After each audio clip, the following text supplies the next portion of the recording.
Antoine Giré, je suis le président de la SAS AS Prestations Pro, entreprise de nettoyage sur Périgueux.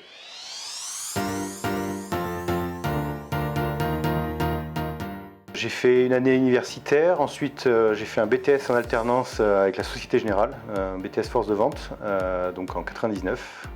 Et depuis, j'ai fait une carrière à la Société Générale jusqu'au poste de directeur d'agence. Ensuite, j'ai fait un switch au niveau de mon métier sur de l'assurance. J'étais courtier grossiste en assurance. Après, je suis venu ici, j'ai repris la banque, direction de la banque pendant 6 mois et j'ai décidé d'arrêter pour créer mon entreprise.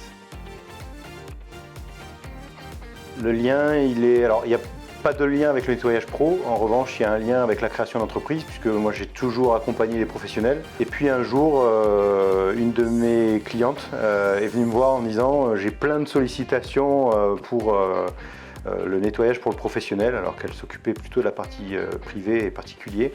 Et au final, je lui ai dit faut créer l'entreprise. Et puis elle m'a dit oui, mais c'est pas si simple que ça. Et puis quand j'ai quitté mon poste, je l'ai rappelé, je lui ai dit voilà Sylvie, on avait discuté de ça, si tu veux je peux t'aider. Et puis entre la proposition d'aide et le fait de faire, il n'y a eu qu'un pas et voilà. C'est fait naturellement, j'ai même pas eu de déclic, c'est juste que j'avais ça en moi. Et puis j'ai en fait aidé quelqu'un à créer une structure, à faire un peu du juridique, un peu du contractuel avec lui. Et donc c'était pas pour moi, c'était ni en association ni quoi que ce soit. Et en fait je me suis dit ouais ça peut se faire en fait, ça peut se faire. Peut-être que le déclic c'était là, de mettre la main à la pâte et puis de me dire ok mais je vais le faire pour moi. Et puis ça s'est fait naturellement au final. Faut se lancer, faut pas avoir peur, faut structurer son projet et puis après effectivement percevoir dans des modèles ce qu'on peut dupliquer et après l'adapter au marché ou au métier qu'on souhaite faire, tout simplement. C'est pas la peur, mais c'est de se dire qu'à un moment donné, surtout quand on a des salariés, il faut leur trouver des occupations, accessoirement. Le train est en marche et tout doit être au cordeau, tout doit fonctionner, donc on peut avoir certains doutes. C'est les deux.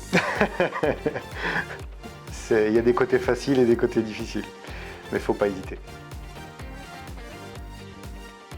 Ce qui me plaît le plus, c'est de ne pas avoir de week-end, pas avoir de semaine type, pas avoir, la notion de temps n'existe plus. Il m'arrive de travailler jusqu'à très tard le soir, de me lever très tôt le matin, pour autant de pouvoir se dire qu'on peut faire la sieste si on a envie de faire la sieste, de ne pas avoir envie de travailler ou un peu moins. Et puis au final, on revient de toute façon toujours au professionnalisme, on travaille toujours, c'est du H24. Cette idée-là de développer, on la quitte plus en fait. Une fois qu'on l'a, il n'y a pas de nuit, il n'y a pas de week-end. Alors je ne dis pas que je dors pas, mais je veux dire, on vit avec ce projet-là, on le porte constamment. Voilà. C'est visible, c'est un métier visible, donc très simplement un sol, on voit très bien quand il a été remis en état, il est plus clair, il est plus joli, on valorise un bâtiment, on valorise, donc ça c'est valorisant et c'est très agréable. Il y a l'humain aussi, quand vous arrivez à surpasser des personnes en pleurs parce que c'est quelque chose qui était difficile pour elles à surmonter et qu'on l'a fait pour elles, déjà c'est une super récompense quoi. 100 fois, avant.